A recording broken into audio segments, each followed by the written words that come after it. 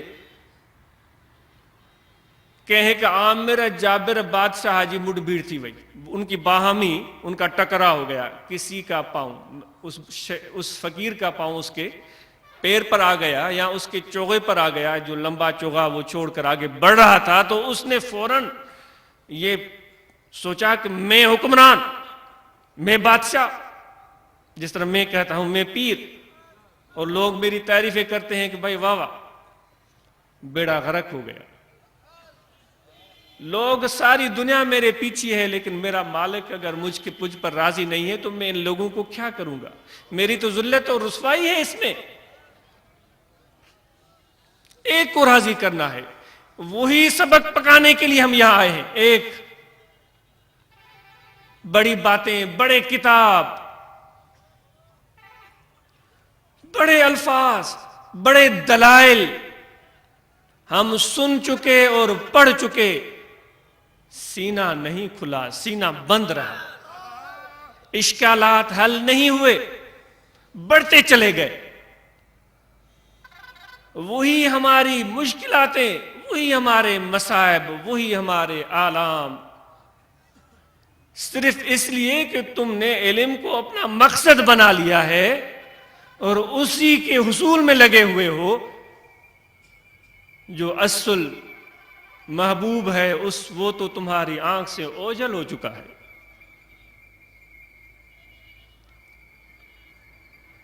پڑھتے رہے ہو, سندھی میں چوندا ہے پڑھندو رہو آہیں کڑھو کون آہیں,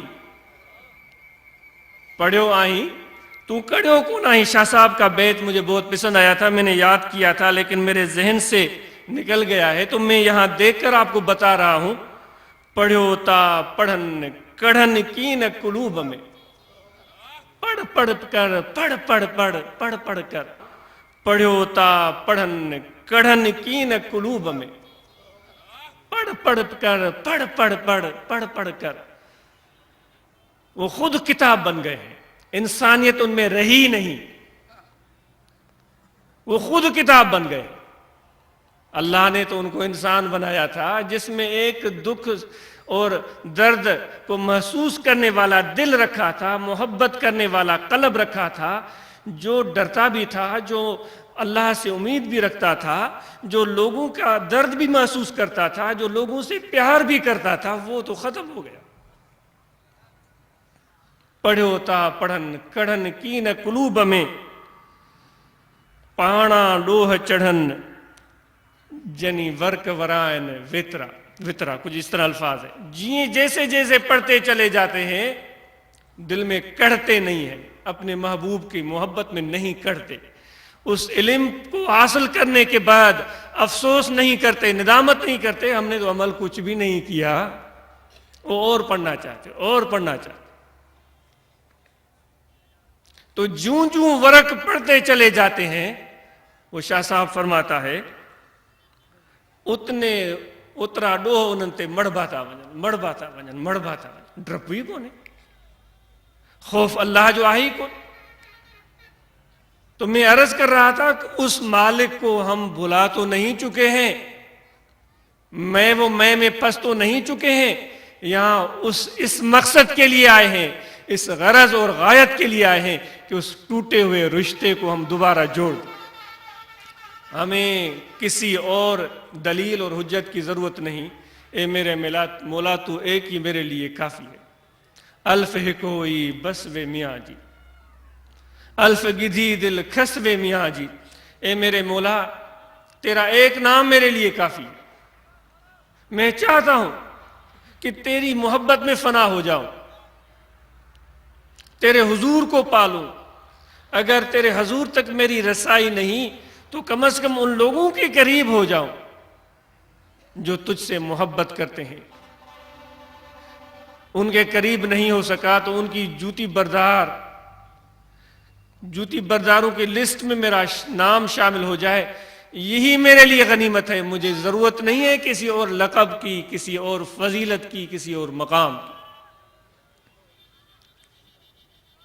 تو میرے دوستو، یہی بات میں عرض کر رہا تھا کہ ہم اپنے اس پہلے کل بھی میں نے کہا تھا، بھائی جس مقصد کے لیے آئے ہو، جس غرض کے لیے آئے، اس غرض کو اپنے ذہن سے مت ہونے دو، ایک لمحے کے لیے بھی۔ بلک ہمارا حال وہی ہونا چاہیے۔ میں مثال دے رہا تھا کہ پانی کی قلت ہو چکی ہے، بیان بازیاں دی جا رہی ہیں، میں نے پھر آیت کریمہ تلاوت کی، وَقَدْ خَلَقَ لَكُمْ مَا فِي الْأَرْضِ جَمِيعًا اَوْ كَمَا قَالَ اللَّهُ تبارک و تعالیٰ۔ کمی بیشی مجھ سے نہ ہو جائے، حافظہ میرا اتنا اچھا نہیں ہے۔ وَخَلَقَ لَكُمْ مَا فِي الْأَرْضِ جَمِيعًا، جو کچھ بھی زمین میں نے تخلیق کیا ہے انسان تیرے لیے۔ تو میرے آقا نے فرمایا کہ یہ نعمتیں تیرے لیے ہیں، لیکن یہ نہیں ہے کہ نعمت کو پاؤ، اپنا پیٹ بھرو، پھر اس کو یوں پھینک دو اور اس کی ناقدری شروع کر دو۔ حضور نے فرمایا کہ نہیں، اس پانی کا بھی تیرے اوپر حق ہے۔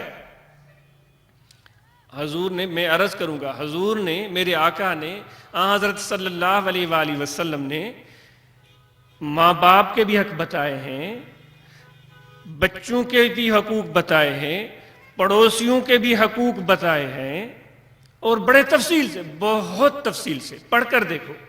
عبادات تو بہت پڑھی ہیں ہوں گی آپ نے، کبھی یہ چیزیں بھی پڑھ کر دیکھو۔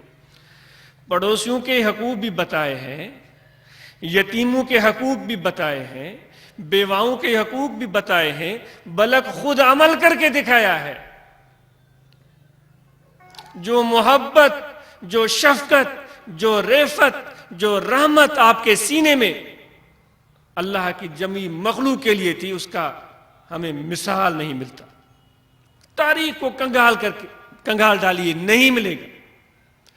بلکہ ان سب کے ساتھ انسانیت کے حقوق بھی بتائے ہیں، اگرچہ وہ غیر مسلم ہو، بلکہ وہ چیزیں جن کا حق ہم اپنے اوپر نہیں سمجھتے، جیسے کہ پانی، اس کا بھی حق ہمیں بتایا کہ اس کا بھی تیرے اوپر حق ہے۔ کبھی سوچا ہوگا ہم نے کہ جو روٹی لے رہے ہیں اس کا بھی ہم پر حق ہے، جو پانی لے رہے ہیں اس کا بھی ہم پر حق ہے، جانوروں کے بھی حقوق حضور نے ہمیں بتائے ہیں۔ ایک سفر کے موقع پر کچھ صحابہ میرے آقا کے ساتھ ہیں، وہ سفر کے دوران ایک منزل پر پڑاؤ ڈالتے ہیں، صحابہ رہائش کی جگہوں کو تیار کرنے میں مشغول ہو جاتے ہیں، کچھ صحابہ کھانے پینے کے بندوبست میں لگ جاتے ہیں، وہ چولہا جلاتے ہیں۔ آپ گھومتے گھامتے جب وہاں پہنچتے ہیں تو نظر آ رہا ہے آپ کو کہ چیونٹیوں کا ایک بل، جہاں چونٹیاں اندر جا رہی ہیں اور باہر نکل رہی ہیں، اس آگ کے چولہے کے قریب ہے۔ آپ نے فرمایا کہ فوراً آگ بجھاؤ آگ بجھاؤ آگ بجھاؤ، 3 مرتبہ آگ بجھاؤ۔ وہ حیران رہ گیا، حضور کیوں، کیا غلطی ہوئی؟ آپ نے فرمایا یہ چیونٹیوں کا بل ہے، ان کو تکلیف مت پہنچاؤ، ان میں سے کوئی جل نہ جائے، کسی کو تکلیف نہ آئے، یہاں مت، یہاں سے اٹھو کہیں اور آگ جا کر جلاؤ۔ تو وہ میرے آقا کی رفت اور رحمت و محبت تھی جانوروں کے ساتھ۔ ایک موقع پر صحابہ کی میت میں کہیں تشریف لے جا رہے ہیں، حالانکہ مجھے تو پہلے والدین کے حقوق بتانے چاہیے، پھر مجھے بتانا چاہیے تھا کہ والدین پر بچوں کے حقوق کیا ہوتے، پھر مجھے عرض کرنا چاہیے تھا کہ زوجین کے باہمی حقوق کیا ہوتے ہیں۔ یہ لمبی بات ہو جائے گی، تو میں نے جانوروں کے حوالے سے بات کہی۔ ہم تو کچھ پرواہ نہیں کرتے، گھر میں گدھا کھڑا ہوا ہے، بھوکا ہے، پیاسا، میری بلا سے کچھ پرواہ نہیں۔ مرغیاں ہیں گھر میں، ان کی کچھ پرواہ نہیں، پرندے پال رکھے ان